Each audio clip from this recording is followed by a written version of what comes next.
Hello, everybody, and welcome back to Time to Roll with your host, Katrina Ray, and I'm here with two very special guests today on, I guess, the digital world.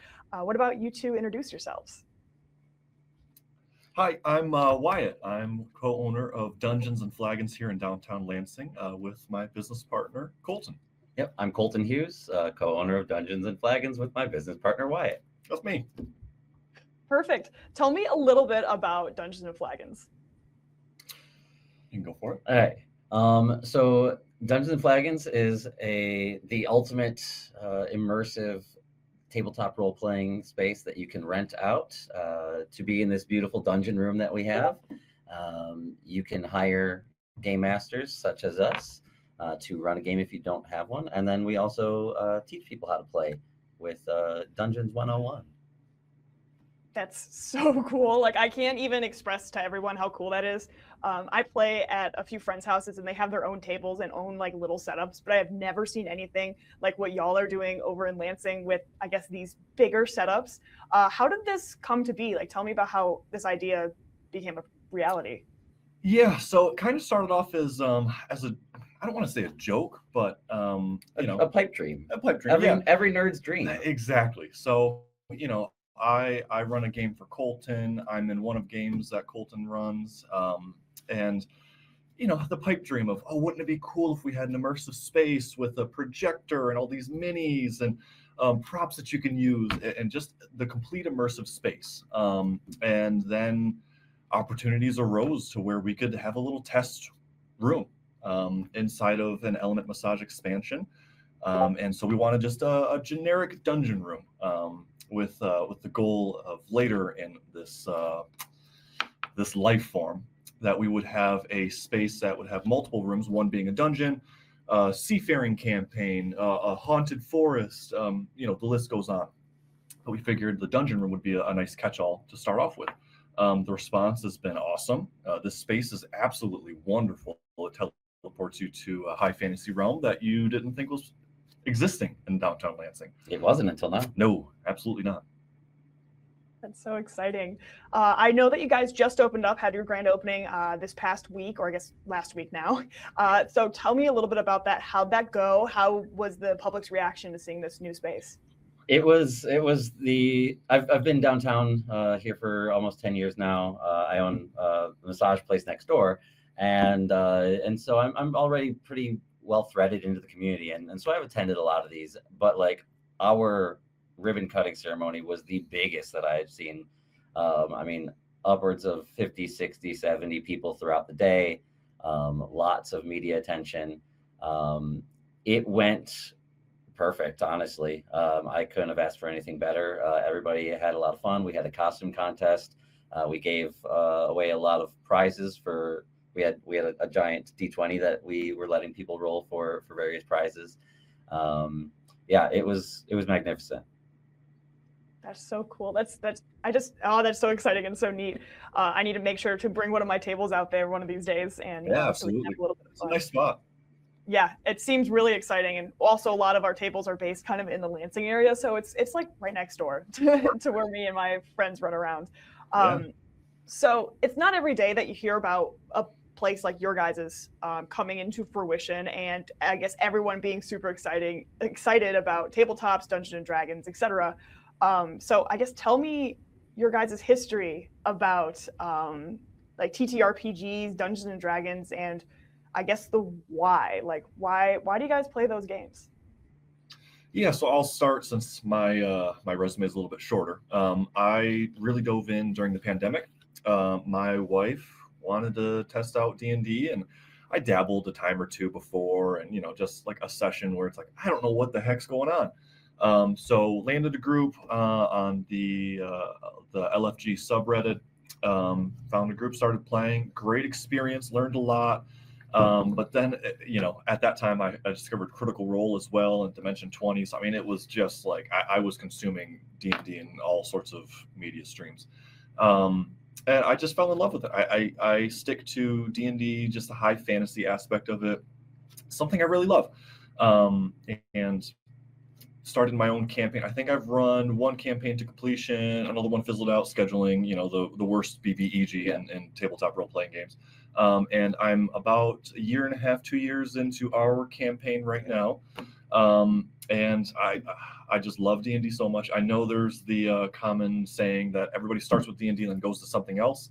I'm about 6 years in now, and I don't want to quit right now. So that's where my path's going. I don't know if there's anything that's going to change necessarily. So yeah, and as far as I go, it was something that I started playing with my best friends in middle school back in 2003 or so. We were playing 3.5, and my brother was our DM. We never got very far because he lost our character sheets every time. And then as I grew up about 13 years ago, some of my roommates, they all wanted to play, and I had never ran any games before, but I'm really good when I have a mission just to dive right in. And I picked up the DMG and the Dungeon Master's Guide and just started running the game there. That was my first campaign. I've run a second campaign in that homebrew world that spanned a few years, and we're currently got my third one going right now for the past 2 years. Yeah. During the pandemic, I also found a game on the LFG subreddit, and that one's been going for 5 years now as of this past December 1st. We always make a big anniversary hullabaloo. Good word. I like that. And so it's always fun every anniversary, but I think that one's gonna finally find its conclusion this year. That's when you play like descendants of those characters, and it's technically the same campaign over and over again forever and ever. Yeah, we've got some one-shots and mini campaigns planned. Ooh, that's so exciting. I think the longest campaign that I've been a part of was 2.5 years, and that finished up, oh my goodness, it'd be 2 years this past October, which is crazy to me. But the same group of people that I've been playing with since like 2018 or 2019 or so. It's that we are now playing a Spelljammer campaign on Tuesdays. And so it's been the same group this whole time, which is really exciting because then you kind of watch, at least how I see it, I watch my players and like my DM grow over this time. Like I started playing with this group when I was in college, and now I'm definitely not in college anymore. So it's really exciting to see like everyone grow alongside their characters and everyone grow like as people. I don't know. Have you all experienced that as well? Or is it just me? Am I just in my own little bubble? Yeah, I mean, there's always the I don't want to call it a trope, but every time you create a character, there's always something of yourself that you put into that character. I guess my general theme that I have for my characters, I like a himbo. I like a guy that is just like bubbly and ditzy, and it's fun. Yeah, I can have like tragic backstory moments to sort of give the opposite ends of the spectrum, but it's just fun going into a social encounter and just being a ditzy, bubbly dude. And whether that's a 7-foot tall bear folk or whether that's some slippery, sneaky, handsome rogue, I just like some aspect of himboism in my people. So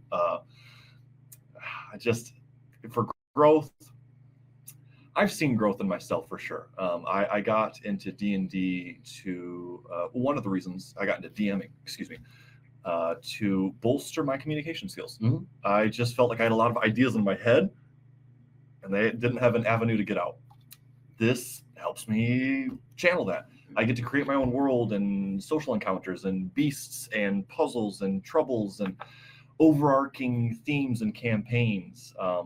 It just lets me get this conglomeration of ideas in my mind out onto the tabletop, and it's quite a show, if I do say so myself. Yeah, and as far as me, it's like I've really only been, this is my second time in a full campaign as a player. And, you know, it's like, as Wyatt was saying, you see aspects of yourself and your friends, and you get to know each other better, and you create real memories with your friend group. And I think that's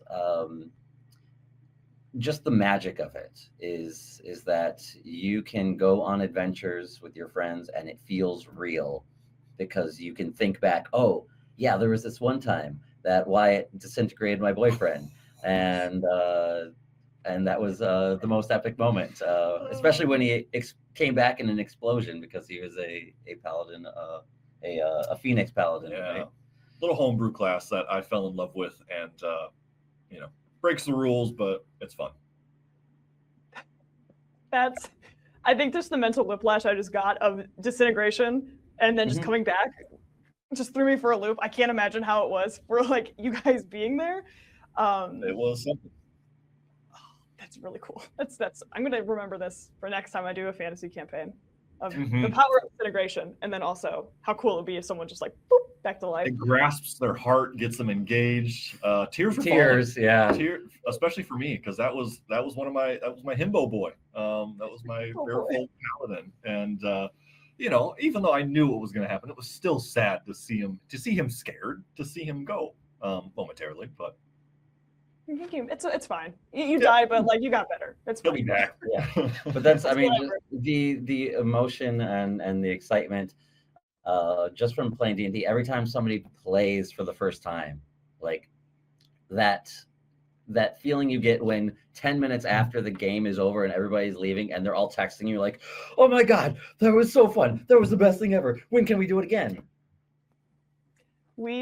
Oh my gosh, what was this? A couple of weeks ago, we did a one shot where we've all played ourselves. So I played Cat out in the world, and we got sent to the back rooms. So that was a whole wild situation, but it was crazy. I guess just playing yourself and I guess really bringing to life that trope of a little bit of yourself is in every character. Well, this one is all of me was there. And so we all like went through this moment together of being sent to the back rooms, and then like I ended up dying because I built poorly. And then a player, he's the boyfriend of one of our more of our regulars. He showed up. It's his first time ever playing tabletop, and he was one of the survivors, and it was all good, and he got sent back to the real world, and he heard people chanting his name. It turns out they were chanting his name because there was a semi-truck coming. And he ended it was just like, yeah, and Adam got hit by a semi-truck. And we all sat there like, what just happened? Because our sessions are like 14 hours long or something, so you do all that just to build up to be hit by a semi-truck. Yeah.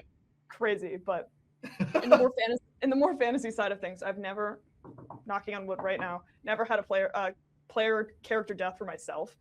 I work really hard to stay alive, but I did have to bring another character back to life once, and that was a wild moment for me. I was like super chill about it. I'm like, yeah, dude, you're back to life, and everyone else is like dry heaving and stopping in the corner, and I'm like, don't worry about it, it's free. We're good. We're good. It's fine. There's still the vampire though. We got to kill that guy. Yeah, hurry up, please. Hurry up. Yeah, please. I only have 3 HP left, so I already used my turn. He goes next. Yeah. It was fine. We figured it out. But I guess back on topic. So I was digging onto your Facebook and looking at any upcoming events, and tell me a little bit about this donation drive that you guys are doing.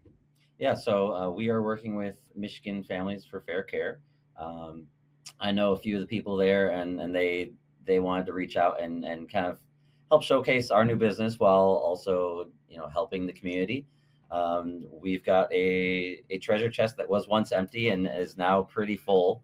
The bikes definitely won't fit in it.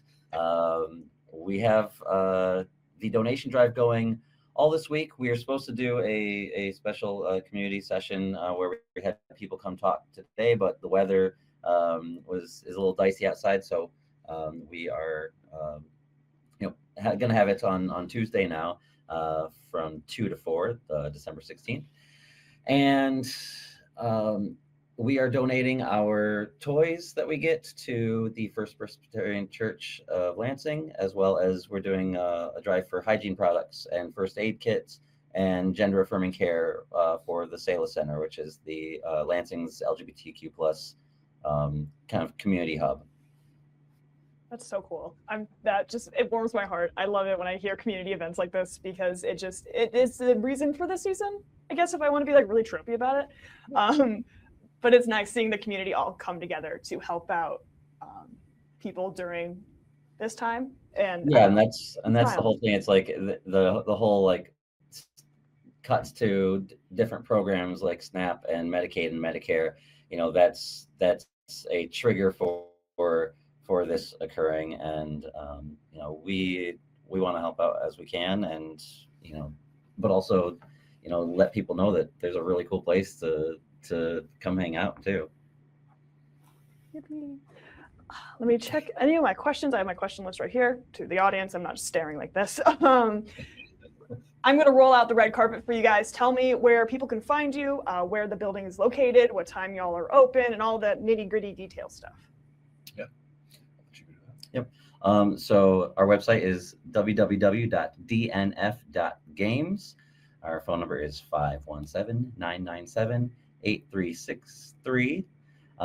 We also have a Discord server that is accessible through that website. That's kind of like our hub where we're doing, we're kind of just growing community there, but eventually, right now we have text role play, but eventually we'll have online games there and hopefully live streaming games from this room to people there. And we are located at 215 South Washington Square in downtown Lansing. Suite B, we are by appointment only. As we said, we're both, this is just our side project for now. And so we're trying to get our feet wet, and but you can schedule an appointment, book a game with us online. And we are available Thursday, Friday, Saturday, and Sunday from 12 to 10. That's exciting. That's so exciting. Well, thank you guys for coming and yapping with me today. I really appreciate it. Everyone go check them out, or I'm gonna point this way. Go check them out. It'd be really cool to see something like this grow even bigger, and I guess bring more tabletop and Dungeons and Dragons experiences to the rest of Michigan. So thank you guys so much, and I hope to go and visit you guys very soon. Look forward to it. Yeah, thank you so much for taking the time out of your day for this. Yeah, appreciate you having us on.